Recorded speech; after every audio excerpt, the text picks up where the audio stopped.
Assalamualaikum warahmatullahi wabarakatuh. Selamat malam Bapak Ibu semua. Terima kasih untuk yang bisa standby di grup WhatsApp ini untuk menyimak kuluap yang akan kita adakan.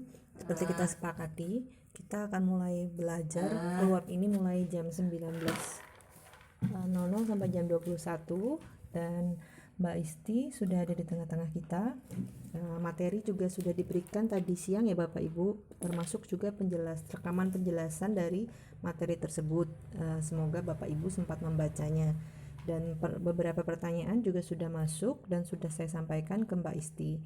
Oke, untuk menyingkat waktu supaya nanti tanya jawabnya bisa lebih banyak lagi dan lebih interaktif, acara kita mulai ya.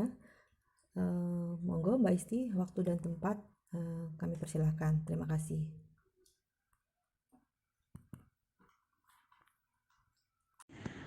Oke, baik, saya coba jawab ya, Ibu Brigita. Nah, kalau untuk kasus IgG dan IgM anak negatif, lalu orang tua belum memeriksakan IgG dan IgM-nya. Nah, saya belum bisa nih menyatakan bahwa apakah gangguan yang terjadi pada anak ibu itu karena infeksi TORCH. Kecuali jika ibu sudah melakukan pemeriksaan TORCH dan IgG dan IgM-nya IgG atau IgM-nya positif. Nah, itu bisa jadi menggambarkan ada resiko anak tertular saat kehamilan. Namun kalau dari cerita ibu untuk hasil lab anak IgG dan IgM-nya negatif, itu ditandakan anak belum pernah terinfeksi. Nah, bisa kita asumsikan kemungkinan besar bukan TORCH yang menjadi salah satu penyebab dari gangguan pada anak ibu. Mungkin itu yang bisa saya jawab, semoga membantu ya. Baik, saya coba jawab pertanyaan dari Ibu Rahayu. Yang pertama, apa penyebab seorang ibu hamil terinfeksi TORCH? Lalu apakah bisa menular ke ibu hamil lainnya? Nah, untuk penyebab terinfeksi TORCH itu harus spesifik dulu, mau yang tokso, rubella, CMV atau herpes. Nah, namun umumnya itu bisa dari pola hidup yang kurang bersih, atau kalau dari tokso itu bisa dari kucing, dari rambut kucing, terutama kucing-kucing kampung ya, yang kita nggak tahu keamanannya. Terus juga dari makanan yang tidak dicuci dengan bersih, daging yang kurang matang dan lain-lain. Nah, apakah bisa menular ke ibu hamil? Nah, untuk rubella mungkin bisa, karena penularan rubella itu kurang lebih sama dengan COVID ya. Jadi bisa dari percikan droplet, itu bisa tertular. Tapi kalau untuk tokso CMV itu nggak person to person, jadi nggak langsung tertular itu, kecuali transfusi darah gitu ya. Nah, tapi kalau untuk herpes itu bisa menular ketika kita bersentuhan dengan orang yang sedang terinfeksi herpes, itu kita bisa tertular herpes. Lalu pertanyaan yang kedua, bagaimana cara penularan TORCH pada bayi? Apakah saat imunisasi atau periksa bareng? Nah, kalau bayi tertular, yang paling mudah tertular bayi itu adalah rubella, karena ya tadi ya, rubella penularannya kurang lebih sama seperti COVID-19 dari percikan gitu ya.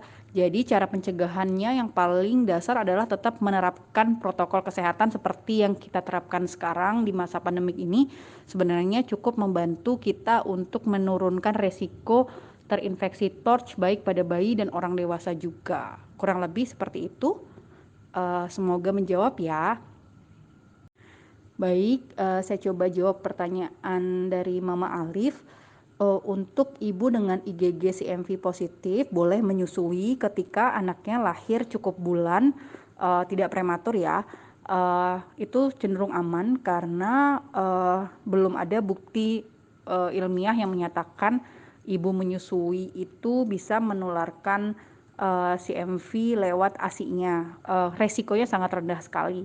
Namun kalau kita acu dari IDAI, Ikatan Dokter Anak Indonesia, menyatakan bahwa ketika anaknya lahir di bawah bulan ya, maksudnya kayak prematur, itu disarankan ASI-nya untuk dipasteurisasi atau ini ya dipanaskan ya, disterilkan untuk meminimalisir resiko. Namun jika anaknya lahir cukup bulan, itu tidak masalah dan tidak tidak berefek yang membahayakan, karena di IDAI juga disosialisasikan bahkan ibu dengan HIV dengan anak lahir cukup bulan saja disarankan tetap memberikan ASI kepada anaknya. Kalau dari pengalaman saya yang positif IgG CMV, kedua anak saya alhamdulillah mendapatkan ASI 2 tahun. Jadi kita utamakan manfaat dari ASI memberikan sistem imun kepada anak. Kalau dari saya sih kurang lebih seperti itu. Semoga menjawab ya. Baik, saya coba jawab dari Mama Mizan. Turut berduka cita untuk anak pertamanya, insya Allah sudah investasi di surga ya. Nah, untuk kasus anak kedua yang mengalami ensefalitis tadi, terus ditemukan positif IgG CMV dan antigenemia darah urinnya juga positif, itu bisa dipastikan bahwa anak terinfeksi CMV gitu ya. Nah, dan gejala itu terlihat di usia 8 bulan ya, saat kemampuannya tiba-tiba hilang tanpa ada kejang dan demam, tapi ada pembengkakan di otak ya, udem cerebri dan atrofi ya, pengecilannya. Terus yang mau ditanyakan apakah ini memang infeksi dari kehamilan atau memang pasca lahir, seperti itu kurang lebih.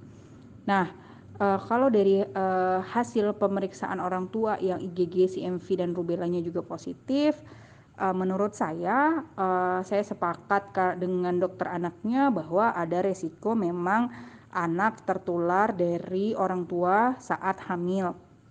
Nah, itu juga mungkin yang menjadi penyebab meninggalnya anak pertama, yang kurang lebih sebenarnya kasusnya hampir sama dengan anak kedua. Cuman bedanya di anak kedua itu tanpa kejang, demam dan lain-lain. Nah, untuk kasus anak yang mengalami kemunduran di usia 8 bulan itu sebenarnya adalah hal yang wajar ya untuk beberapa kasus kayak ensefalitis dan lain-lain yang nanti dia muncul pada usia-usia tertentu.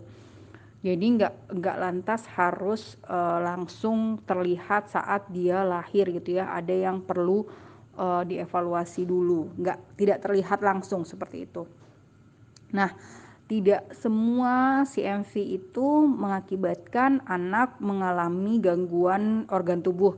Kalau di sini kan opsinya bilang bukan murni karena CMV karena tidak ada kelainan organ tubuh. Jadi CMV itu tidak selamanya pasti memberikan dampak kelainan organ tubuh pada anak. Contohnya CMV juga bisa meningkatkan risiko anak autis. Nah, anak autis kan secara fisik malah aman ya, secara fisiologi malah aman. Nah, namun terjadi gangguan di perkembangan otaknya.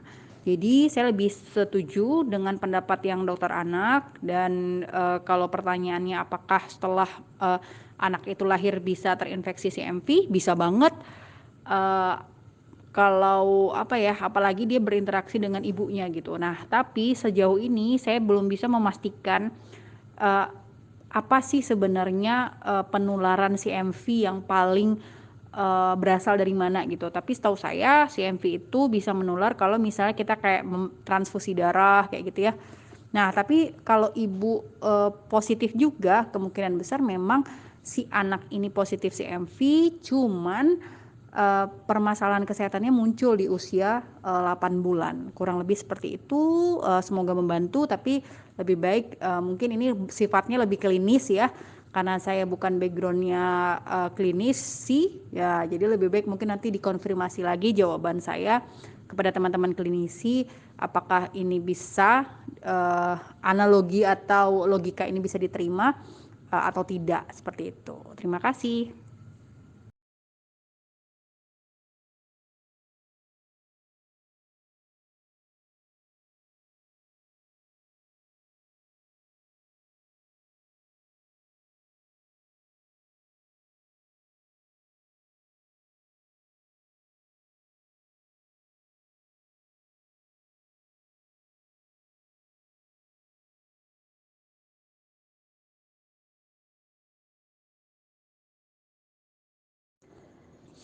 Baik, saya coba jawab apa sih bedanya IgG atau IgM positif untuk masing-masing panel torch dan apa efeknya ketika terjadi pada ibu yang sedang hamil.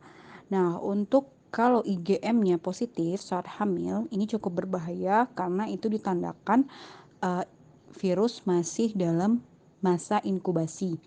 Yang mana ketika virus dalam masa inkubasi itu jumlah virusnya atau viral load-nya itu lagi banyak-banyaknya. Sama seperti kita kalau terinfeksi SARS-CoV-2 pada COVID, di hari inkubasi 0 sampai 14 hari itu jumlah virusnya banyak. Nah, biasanya tubuh sudah mulai memproduksi IgM. Nanti itu tandanya IgM-nya positif.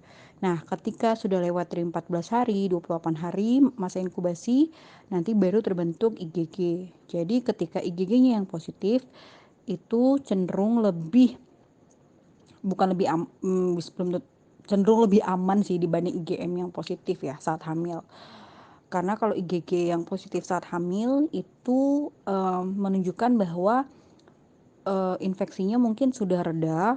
Nah, ditandakan dengan IgG yang muncul. Tapi kalau jumlah IgG-nya juga terlalu tinggi, nah itu perlu dievaluasi lagi. Apakah memang ini baru atau memang terjadi reaktivasi dan lain-lainnya. Perlu dilakukan pemeriksaan penunjang lainnya tentunya. Dan yang paling penting saat hamil adalah fokus pada resiko pada janinnya. Jadi yang diperhatikan dulu janinnya kondisinya seperti apa. Jika misalnya ada ibu hamil yang terinfeksi, baik IgM atau IgG-nya yang positif, ternyata perkembangan janinnya baik-baik saja, lebih utamakan untuk meningkatkan sistem imun dan positive feeling dan positive thinking, berbaik sangka kepada Tuhan gitu ya. Jadi biar menjalankan kehamilannya itu dengan happy tanpa rasa cemas, karena itu rasa cemas juga bisa ketertekanan secara psikis juga bisa mengakibatkan adanya gangguan pada anak saat nanti dia lahir seperti itu. Yang kedua, apakah harus diobati? Nah, ini tergantung kebijakan dari Obsginnya. Ketika IgM yang positif, rata-rata memang harus melewati pengobatan di saat kehamilan. Nanti akan dipilih obat-obat yang sesuai dengan ibu hamil. Namun ketika IgG-nya saja yang positif, itu opsional. Boleh mengambil terapi medis, boleh hanya meningkatkan sistem imun, vitamin, mineral, suplemen, dan lain-lain. Itu opsional sih. Jadi tergantung dari ibu hamilnya. Kalau saya pribadi dari kedua kehamilan saya, oksigennya memberikan opsional. Saya tidak memilih pengobatan medis. Saya lebih memilih untuk meningkatkan sistem imun saat hamil, terus berusaha happy dan berbaik sangka pada Tuhan gitu ya, karena memang saya yakin sama itu. Tapi kalau ada beberapa yang nggak yakin dan memilih pengobatan medis, itu juga nggak apa-apa. Sekali lagi itu sifatnya pilihan ketika IgG-nya saja yang positif. Tapi ketika IgM-nya juga positif, ya saya sarankan memang harus dilakukan pengobatan medis. Nah, yang ketiga, apabila itu terjadi di masa baru promil, apa yang harus dilakukan? Itu kembali lagi kesiapan orang tuanya dalam program hamilnya. Kalau memang titer IgG-nya terlalu tinggi, yang dimana bisa kita perkirakan mungkin virusnya kemarin itu terlalu banyak gitu ya, karena akhirnya sisa-sisa antibodinya juga banyak gitu. Terus kemungkinan ada reaktivasi dan lain-lain. Kalau memang belum yakin, sebaiknya kita melakukan pengobatan dulu. Tapi kalau misalnya yakin dengan prosesnya dan siap dengan segala risiko yang ada, ya nggak apa-apa juga. Karena nggak selamanya orang yang terinfeksi TORCH saat hamil itu mengalami gangguan kehamilan ataupun anak nanti lahir dengan cacat kongenital. Sekali lagi menurut saya itu semua hak dari sang pencipta kita ya, tapi kita harus tetap berusaha untuk meminimalisir ya, dengan selama hamil tadi meningkatkan sistem imun dengan minum suplementasi dan lain-lainnya, atau tadi memilih pengobatan. Jadi bukan berarti ya udah pasrah tapi nggak melakukan apa-apa. Kurang lebih seperti itu, semoga menjawab ya. Baik, saya coba jawab ya. Untuk Mama Aldafa, apa sih yang harus kita lakukan ketika kita mau hamil lagi? Padahal kita punya riwayat CMV dan anak kita juga ada riwayat CMV. Yang paling penting adalah mengevaluasi dulu kedua orang tua CMV-nya gimana, di titer berapa, kadarnya terlalu tinggi atau masuk kadar-kadar yang rendah mepet ke ya batas bawah atau seperti apa. Nah, yang kedua adalah untuk memastikan juga lab-lab yang lain ya, jadi nggak cuma CMV, jadi mengevaluasi yang lain ketika memang dokter kandungan menganggap ini sudah bisa untuk persiapan kehamilan, ya saya rasa tidak ada salahnya dicoba. Dan yang paling penting sih sebenarnya siap ya dengan segala resiko. Kalau memang masih merasa takut anaknya nanti seperti anak sebelumnya atau takut ada gangguan yang lain, saya rasa ketakutan itu yang harus disembuhkan dulu secara psikis gitu. Karena menurut saya berani untuk hamil berarti berani juga untuk menerima apapun kondisi anak yang akan kita lahirkan nanti, dan itu membutuhkan kondisi mental yang kuat gitu. Tapi kalau kita hamil hanya sekedar tuntutan mau punya anak lagi tapi secara psikis kita belum siap, nah itu khawatirnya nanti malah selama hamil jadi kayak terlalu takut, terlalu cemas, terlalu stres, malah takutnya masalah psikis itu yang nanti akan menyebabkan gangguan kepada anak kita. Jadi sekali lagi menurut saya pilihan untuk kita yang mempunyai anak kebutuhan khusus memiliki anak lagi, saya rasa harus benar-benar dipertimbangkan dengan sematang mungkin. Jika memang secara mental belum siap, saya menyarankan tidak usah dipaksakan gitu sih. Tapi kalau memang sudah siap secara mental, ya kalau ingin mencoba tidak ada salahnya. Semoga menjawab ya. Baik, saya coba jawab pertanyaan selanjutnya. Bagaimana memastikan virus CMV dalam keadaan dorman?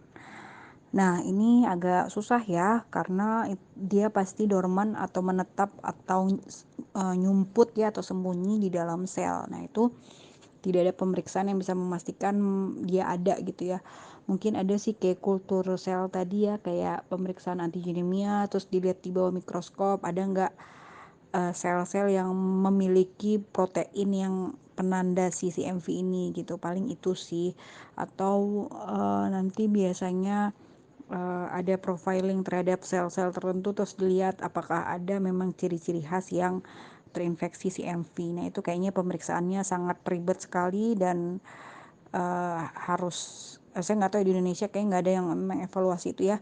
Biasanya saya menemukan gambar-gambar sel yang terinfeksi CMV itu biasanya dalam rangka riset ya, dalam rangka penelitian ilmiah gitu. Tapi kalau untuk secara masyarakat bebas mengakses, saya kurang tahu kalau di Indonesia. Nah, terus benarkah terapi dengan obat Canciclovir itu bersifat sementara? Yes, karena memang terapi itu hanya untuk menonaktifkan virus tapi tidak menghilangkan virus. Karena konsep virus itu apapun jenis virusnya, dia tidak akan pernah benar-benar hilang di dalam tubuh kita. Tapi ada virus yang memang dia bisa aktif lagi, tapi ada virus yang memang dia nggak bisa aktif selamanya. Jadi tapi dia tetap ada di dalam tubuh kita. Jadi ya seperti itulah kurang lebih ya. Mohon maaf kalau ada background anak-anak di belakang. Oke, saya lanjut ke pertanyaan selanjutnya ya. Karena tidak ada pertanyaan lagi dari Bapak Ibu, maka kami mohon Mbak Isti bersedia memberikan closing statement sekaligus menutup kulwap kita malam ini. Terima kasih. Baik, terima kasih sebelumnya kepada Ibu moderator kita, Mbak Reni, dan terkhususnya buat teman-teman di Wahana Keluarga SIPI yang sudah berkenan menerima saya dan Mbak Nure juga di sini hadir untuk menyimak. Terima kasih untuk kesempatannya dan untuk 40 peserta yang akan mengambil sampel nanti dari tanggal 9 sampai 13 Juni. Saya mengucapkan banyak terima kasih atas partisipasinya. Khawatir itu boleh, itu adalah hal yang sangat wajar, tapi jangan sampai kekhawatiran kita itu membuat kita menunda melakukan pemeriksaan. Lebih baik kita tahu hasilnya dan kita cari solusinya dibanding kita tidak mau tahu hasilnya sehingga nanti kita terlambat untuk menemukan solusi terbaik. Saya rasa hal yang Bapak Ibu mungkin khawatirkan itu adalah hal yang wajar. Nanti insya Allah pasca pemeriksaan nanti saya sama Mbak Nure akan bikin sesi konseling personal, bisa lewat WhatsApp, bisa mau lewat Zoom, Nanti saya akan menyampaikan hasil pemeriksaan anak Bapak Ibu, akan memberikan interpretasi sesuai bidang keilmuan saya. Nanti Mbak Nure sebagai perawat juga spesialisasi ke anak, nanti akan memberikan mungkin tips, trik, dan lain-lainnya yang mungkin semoga bisa membantu Bapak Ibu tidak hanya mendapatkan solusi untuk bagaimana ini tentang kesehatan anak, tapi juga mendapatkan solusi untuk menurunkan kecemasan masa depan. Nah, nanti juga Bapak Ibu akan kami minta untuk mengisi 20 pertanyaan tentang kecemasan masa depan orang tua.